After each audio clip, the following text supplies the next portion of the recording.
உரின் நட்டு அரின் ஒருவும் ஒப்பு இல்லார் கேண்மை பெரினும் இழப்பினும் ஏன், இதுதான் குரல். இது பாத்தீங்கன்னா தீ நட்புன்ற அதிகாரம். இது நட்பின் பால் தான் வருது.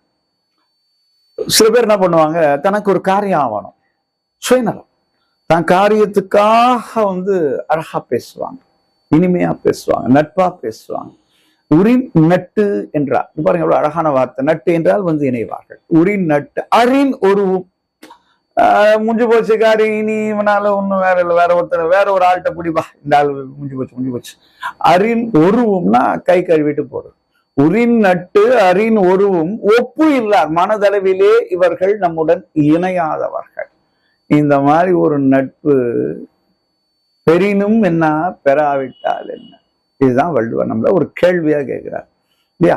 உரின் நட்டு அரின் ஒருவும் ஒப்பில்லார் கேண்மை பெரினும் என்றவர் அடுத்த வார்த்தை ரொம்ப அழகா போட்டார், இழப்பினும்ன்றார். இது ஒரு இழப்பே இல்லை, இது ஒரு இழப்பா நினைச்சுக்காது. அவன் போனானா விட்டுரு, நல்லது. ஏன்னா அவன் காரியத்துக்கு வரவன் காரியவாதி, அவன் முடிஞ்சிச்சு போயிட்டான். இவனோட நட்பு நீ வைத்திருந்தால் என்ன, வைக்காவிட்டால் என்ன, உனக்கு அது லாபமே, அவனுக்குத்தான் அது இழப்பு என்பதை ரொம்ப அழகா சொல்லக்கூடிய கூடா நட்பு இந்த குறள் 812.